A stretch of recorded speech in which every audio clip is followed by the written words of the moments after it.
Hey, everybody, welcome back to Five Questions with. I'm so excited to have my next guest join us today.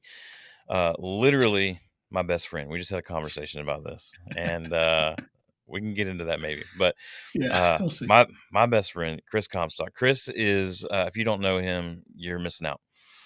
Chris is a leader who's focused on developing leaders. He's a weekly communicator at our church through videos, writing, and teaching, and a frequent communicator at leadership and youth conferences. He's passionate about developing, equipping, and empowering leaders at all levels to accomplish far more than they can think or imagine. And I got to be Right. honest, most people send me their bios, and I'm just like, I mean, that's a bit of a stretch. With Chris, it's true. It's true. Oh, thanks, man. Chris has challenged me every step of the way. Uh, since I've known him, we've only known each other for 4 or 5 years, but it feels like a lifetime. Yeah. And I'm excited to be able to talk to you today about your process because when I Mm, think of process, you're one of the first people I think of. Is why I immediately texted you and I was like, if I'm gonna do this thing, I want you on here because mm. uh, as we talk about Enneagram a lot. I'm an Enneagram 4, but I wing 3. Chris Yeah, is a Enneagram 3, but wings 4. And it's true. so it's just a great yin yang situation. And I think Enneagram 3s are the king of the process. And so most people that I interview on this topic are probably going to be Enneagram 3s if I can help it. That feels Um, right. Yeah, that feels I right. just feel like they got it nailed down. They know how to get stuff Yeah. done. They know how to get the well-oiled machine lubed up and rolling. Mm. And Yeah, you're uh right. and so that's what I want to interview him about. And so Yeah, he's like, what process? He's got a process for everything. it's true. If I said, "Hey man, I'm going to interview you about your process of how you wake up in the mornings." Yeah, I I have guarantee one. you. I I know can you tell do. you what it is. Yeah, I know really you quickly. Yeah, I know you have it. I know you have it. I know you have all the processes for all the things. But yeah.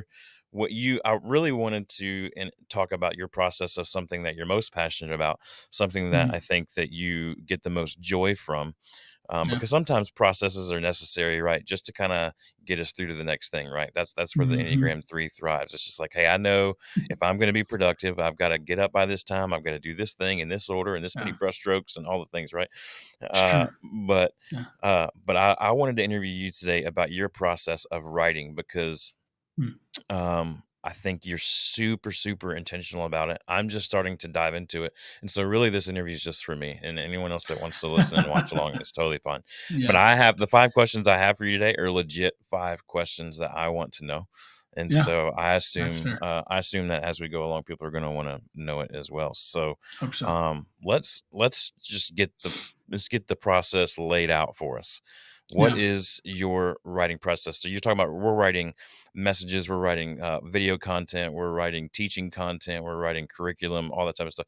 What is Yeah. your process for writing? Just lay it out for us. Yeah. Yeah. So I've written everything from feature films that you've never watched because they're like Mhm. indie films that nobody can see. I have them digitally, all the way through, a 5 minute, like a little TED talk. And so the process for me is always the same. I'll talk specifically about if you're giving a talk somewhere or if you're doing whatever, 15 to 45-minute talk. Ideally, my process is pretty simple. I like to have a 10-day runway for every new talk that I write, minimum of 10 days. That's kind of like my cap. I can do it shorter. I can, if we want to talk about how that, I know one of your questions was about how it changes. It's the only time my process changes is if I don't have the 10-day runway. But typically, I like to have 10 days to prep a new topic. The part one, I consume tons of content about that particular topic. Doesn't matter Mm. what it is. So if I'm doing a leadership talk for an organization, I did a leadership talk for an organization in South Africa a couple of weeks ago via Zoom, of course. And so I asked them, what topic do you want me to cover? They told me the topic, and I consumed as much content as I could, whether it's Mm. content I've already read. So I'm pulling books, I'm pulling articles, I'm pulling TED Talks, pulling whatever. I can just consume, and That's then I day rest. 10. That's day 10. Yeah, Yeah. that's So day if we're 10, working back 10 all the way to the release all the way day. to 1. Yeah. Okay. So Day day 10. 10, I'm consuming as much content as I possibly can on that That's so particular good. topic. Yeah. And then I don't do anything the next day with that particular topic. I Okay. rest. because I want the content. I typically, what I do the next day, if I'm honest about it, I kind of talk about it. I kind of bounce those ideas without anybody knowing about it. Yeah. I'm like, hey, what do you think about? Hmm. Uh, It's and conversational. so, yeah, I just begin to kind of like formulate what do I actually think about it, because Mm. then I'm not taking somebody else's content. I'm beginning to process and then create. And then I come back the next day. So this is day 8 now, and I write a full talk. I go Mm. from beginning to end as best I can. Now there might be holes or gaps or like I'm going to add in something late, but as best I can, It's just I a come back, I complete write a unedited, just whole a talk. mind dump. Yeah, Right. could be an Yeah. outline. It could be I want to make sure this specific statement is read. I'm going to add in any quotes that I wanted. I'm just going to put everything I can into that talk, and then I walk away. Maybe for a day or two, I don't look at it again. So I come back maybe on day 5. So I'm 5 days out from delivering the talk, Hmm. and I come back fresh now because I haven't looked at it in Yeah. a couple of days. And Yeah. so now I'm able to go. Maybe I had an idea come to my brain, or I had a cool illustration or whatever. I dump all that in there, and then I work the whole thing. I work my intro specifically, make sure that the introduction is like a whole nother talk at the end of it all. So I work the introduction because that's what's going to capture the audience, Yeah. and then I work everything else out. I make sure that it flows. If I'm going to put this here, that there, this is where I do that part. And Wow. then over the course of the next few days, I practice, practice, practice, practice, practice. I Mm. just say it out loud as many times as I possibly can. Typically in front of a mirror. If I can talk it in front of somebody else, whether you're around or if I can find somebody else. Hey, I want to just talk you. I don't tell you what's happening. I just talk you through it. Maybe I go, hey, does this make sense, or does this compute? Yeah. So then when I get to day 2, I'm 2 days out from giving the talk. I don't look at it again. Wow. I want to think about it. I give myself 24 to 36 hours to just not put it in my brain, and then I come back the last 12 hours before the talk and I put it all back in again, and then I deliver the talk. So typically, if I have 10 days, it's the best. Can I do this shorter? Yeah, it'll feel Feel different. rushed. Yeah, Yeah. it'll feel different to me. It'll feel different to the audience. At the end of the day, it won't be as I'll come off the. Typically, what happens if I rush the process, I come off the stage and I go, man, I wish I would have added that part in. Like I Yeah. probably, if I had another day, would have thought about that, or had a Yeah. conversation or whatever else. And so there are things I add in. I gave a talk at the beginning of the year on Cal versus Buffalo, Yeah. I was and going to bring that up.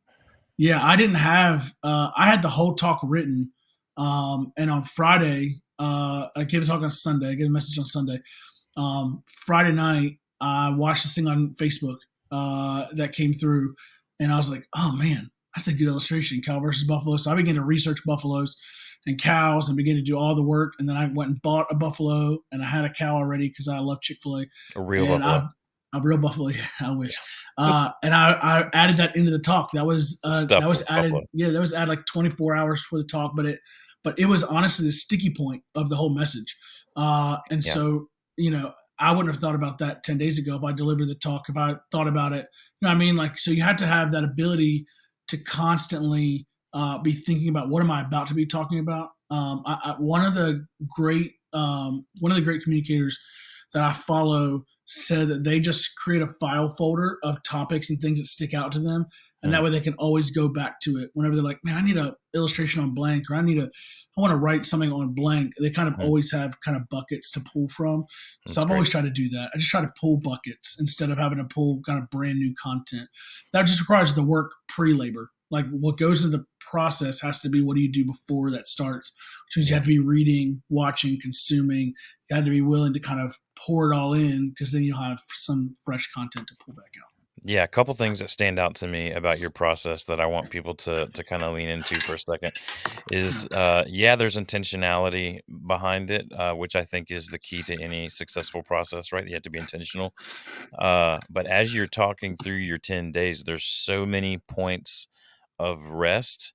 And Yeah, then in this last moment when you were talking about how, you had the time to think of that thing, the word that came to my mind is a word that I use all the time is you have the margin for it. yeah, And that yeah. because your process is so intentionally built out, and when you get the opportunity to use it the way it's designed to be used, that margin gives room for additional inspiration. It gives Hmm. room for your research to sink in. It gives Yep. room for you to live it a little bit more. It gives room for you to really analyze your thoughts and do I believe it? Because we know that when you're writing something or speaking something, that when you get up there, if you don't believe it, people can tell. Like people Yeah. know, like this guy Yeah. doesn't really believe what he's saying. I can tell by the way he's writing. I can tell by the video he shot. Mm. He doesn't really believe this. Who taught you this? Who like where did you learn this from? Who taught you Yeah. this process? Yeah. I'm a constant learner. I just began following a new guy that has been revolutionizing my idea of hand motions. It's crazy, but he That's does neat. his whole yeah. Like, what do you do with your hands, and like, how do you? It's fun. I don't know how to pronounce his name because it is a bit of a foreign name. I'll do my best. But his name is, I think it's like Vin Giang, Vinhgiang. He's so fun to listen to. He has like whiteboards out and stuff like that. That's just Yeah, new. That's new people. But prior to this process, when I was building out the process, I started, really teaching in front of people about 17 years ago now. And that process I learned specifically from a pretty well known communicator in the church world, at least, a guy by the name of Stephen Furtick, who I just kind of got to sit with and sit under and learn his process. And he actually said that before he ever delivers a message on stage, he'll speak it 7 times in the mirror to himself, just because he needs to feel comfortable with how he looks and feels, and just really like yeah, making sure that the content's good. So that was one really key person. The other side of that is I love listening to comedians. There are very few people who are paid to entertain and captivate an audience at a high level. Comedians are those people. So I unashamedly watch as many as I can. yeah, And good ones, bad ones. Some of them I can't stomach their material. I move on if it's not funny. But for the ones who can really capture an audience, the ones who are at the highest level, I just watch and learn. And I just mm, shared a podcast with you just last week of a comedian that we both follow, who walks us through even some of his process of how to like get yeah. I to just from finished it point last night. A, yeah, from So point A good. to point B. It's crazy, right? But everybody has their own process. But typically, that's what I just described to you earlier is the process of most high level communicators. Mm, They'll create buckets, and they're like, "Hey, maybe this story doesn't fit here. Maybe this joke doesn't fit in this particular set, but it will over here. I'm going to hold it because it's a good yeah, content piece. I'm going to hold on till later." So I just consume great communicators. I don't. It yeah. doesn't matter what market field they're in. Right, If they are capturing people's attention, they have a large following. It's typically because content they're producing is decent enough for them to follow, but they're typically captivating communicators. So I just want to lean into those guys. I may not ever teach their material right. or like ever mention their name, but I do want to watch and learn.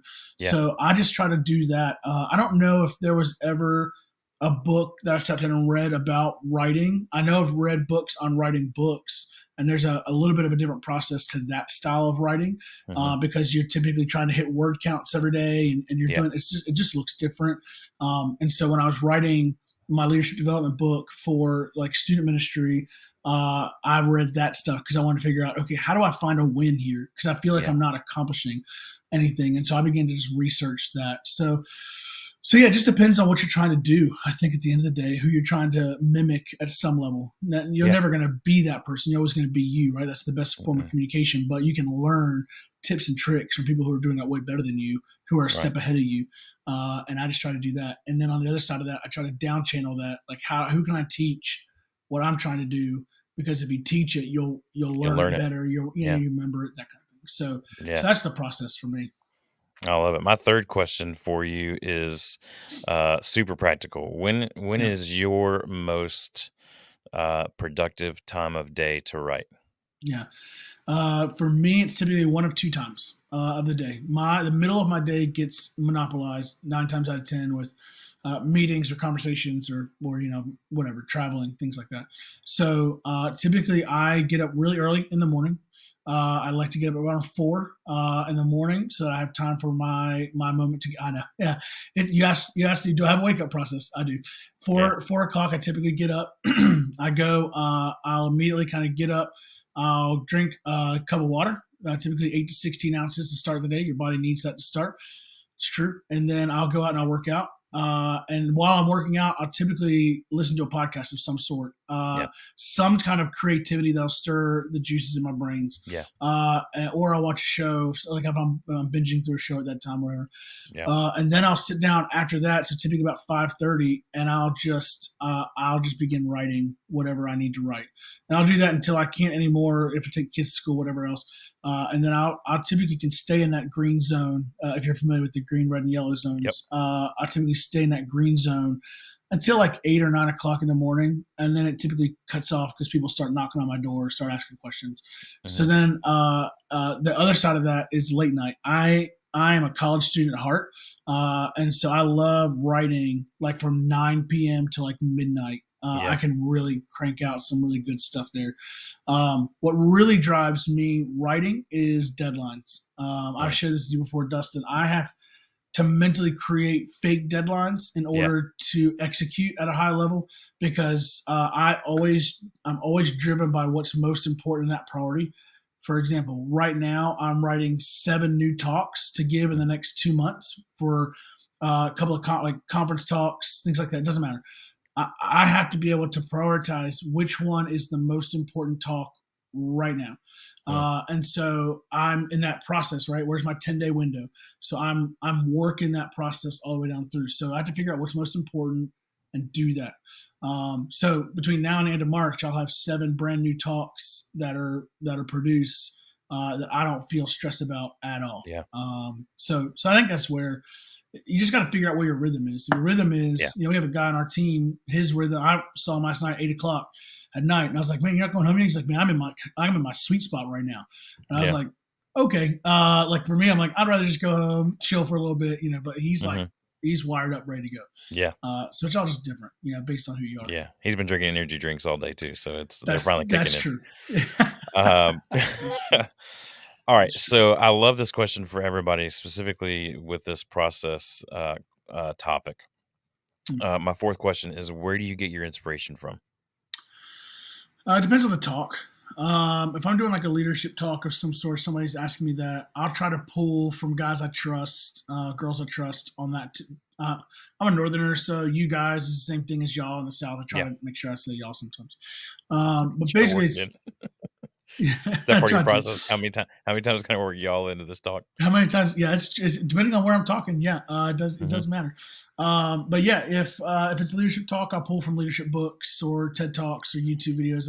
I've really, because I typically, if I like them, I'll pin them. Like I know where they are. I can come back to them at any moment because like I have just buckets in my in my Apple Notes. I just have buckets of like, here's this particular topic. So if I ever need it, I can just pull from that. I know I've got it right there if I like it. Can I interrupt you? Can you talk about Yeah, those buckets? What does that literally look like? You said something about Apple Notes. Literally, what yeah. does that look like for you? Yeah, I have. I'll see if I can pull it up really quick. I have an Apple Note that basically has a bunch of Almost just like different the Note headings. app on your iPhone. Yep. Okay. Yeah. And all I do is I go through and just well, you might be able to see some of it, but at the end of the day, it's just like here's all of the things Yeah. you can see. Like I'm a hoarder. Yeah. Anyways, so Yeah. that's one bucket. So that particular one was on communication. We're writing. I don't know. I say we. You're involved in the process too when it gets to that point, but we're writing like a communicator workshop. Like, how do we help people do what we're talking about today? How do we help Yeah. people build the process, develop talks, perfect them, those kind of things. And so that's all the content that I want to pull into that particular Yeah. talk. Okay. So I just create those buckets in that Apple Notes. It allows me just to have some fluidity, so that I don't have to remember or bookmark or create 75,000 open tabs. Nah, Hmm. like I just Yeah. have the process ready. I love it. So that's kind of that. If it's like a church talk, I don't like to pull a topic first. I typically try to let the Bible tell me something to talk about, and Yeah. then I'll build around that. I think if we do it the opposite way, we create very me-centered messages rather than Mm. kind of what the Scripture's trying to tell you. Yeah. So it just depends on what you're trying to write about or who you're trying to write to, what your audience is. I think it's the most important thing that I think some communicators don't ask when they're writing a talk. Like, who is this going to? Yeah. Who needs to hear the content, and where are they at in their process? Mm. If you asked me to give a leadership talk, when I did this talk in South Africa a couple weeks ago, I asked the questions: who's going to be in the room, and what are they struggling with right now? What is my talk going to produce within them? If you're asking me to talk on this topic, what is it that you want me to get across to them, and Yeah. how can I best help them? Right? If we don't Yeah. ask the questions, then we're just giving talks for the sake of hearing our own voice, and that's not helpful. Yeah. Yeah, I think great content creators know how to ask great questions. And Yes. what I'm hearing from you too, we'll often say we've heard the saying for many years. We'll often say it around the office that learners are leaders. Yeah. But what I think if there's a prequel to that statement, it's that hoarders are learners. Yeah, it's true. Yeah, I not mean, every piece of content. There are books that I'll pick up and I'll read a chapter yeah, and I'll go, yeah, not yet. it's not for It's right just I'm now. not. It doesn't need to be right now, It's but not I for know right what it now. is and I Yeah. can pull it. I know where it's Uh, at. I'm gonna go pull it when I'm ready for it. exactly, Yep. and you'll Mhm. never know when you do. So you always have to know where to find it. That's the thing, right? You Yeah. can't just go, oh, I gotta go research on like nah. Like I always have. We do a podcast together on leadership. I always have books at hand Yep. because I know like this is where you need to find that, or Yep. an article or a TED talk or something like that. If you don't have that content on hand, you're trying to pull from blank. Man, you're not gonna be able to pull a lot. You're not gonna have it Yeah. ready. Yeah. I hear you. My last question for you before we wrap up is how do you Yeah. decide which content is ready to release and which content is not ready to release? Yeah, I think when your content solves a problem or answers a question clearly, it's Hmm. ready to release. I think if it doesn't, it's not ready. Man, that's so good. So when I develop a talk, that's how I decide if this thing is if I have created a solution or an answer to the problem clearly. I think it's the Wow. important piece. Then it's ready. Man, that is I mean, that's your shortest answer yet, but Hey, you always it's tell me cut it in probably half, cut it in half. I do tell you to cut it in half. But that is I mean, that is the best piece of advice I could Mm, give anybody. It's the best piece of advice I'm gonna take away from this.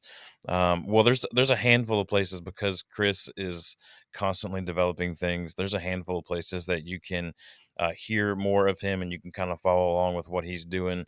I do know there's a whole story to this. I'll leave it to him to tell later, but he is at the Chris Comstock. I'm yeah. sure I don't want to steal content from what he might be releasing one day. I don't know what kind of NDA he had to sign to get this, but Yeah. he is at the Chris Comstock on Instagram. That's you can follow him all there. He mentioned that we do a podcast together. We do a leadership podcast for our church, Mhm. Crossroads Church in West Georgia. So the Crossroads Leadership Podcast, you can find that on all your podcast platforms. We started, well, he started. I get to be a part of this new podcast that he's got. It's also gonna be on YouTube. It's YouTube and podcast platforms, right? It will be, yeah. All of it on. Cool. It's gonna be everywhere. Yeah, and it launches Tuesday. It Launched at February 5th. Yeah. Yeah, it launched February 5th. Yes. Yeah. Yeah. Yes, you're right. I'm like the day that we're recording this, it hasn't come out yet. By It the hasn't time we yet. release this, Oh it's no, the wait, whole thing. February 7th. I'm sorry, February 7th. That's Tuesday. Fifth is Yes, Sunday. February 7th. So every Every Tuesday, Tuesday we drop a new episode. and it is called it's binge worthy podcast, binge Yeah. worthy, Yeah. and it's a podcast about everything. About everything. Uh, Yeah. I mean, our first topic was food because if you Yeah. know us, we love to eat. Love food. Our second topic that we discussed was weddings, and that's just because it's going to drop on Valentine's Day. And I got Right. home last night, and my wife was asking me about my day, and I said, I don't know how to tell you that four dudes talked about weddings for almost 2 hours. Oh, it's a good But we did. We did. We did Yeah, do we that. nailed it. So Yeah. yeah, look out for Bingeworthy all over the place. He had a great series a while back called Back Porch Conversations, which was Mm, super powerful on the topic of race and just kind of how to have that conversation yeah. amongst humans. And man, it was so good. I'm praying that he brings it back one day. And then also kind of a passion project for him is the Kenny and Melissa Comstock Foundation. Yeah. I'm a little too emotional this morning to talk about that, but Yeah. just look that up. It's incredible what he's doing there, and I get a chance to work with him on this really cool documentary that we're putting together for that as well. So check him out in all the Yeah. places. I can't believe the amount of just truth bombs that were dropped in the last 20 minutes of this show. But man, thank you so much for being a part of it. Absolutely. It won't be. I think I'm probably going to have you on for all 5 topics, but this was the one that I was like, I got to get him on I for appreciate this it. one right out the gate. So thank y'all for watching. If you could subscribe, like, ring the bell on YouTube where you're watching this, you can find all the content that we're releasing on a regular basis at dustinp.com. We're going to have videos, we're going to have newsletters, we're going to have blog posts, all that type of stuff, all on those 5 topics. And so I'd love to see you there. Catch you next time on 5 Questions.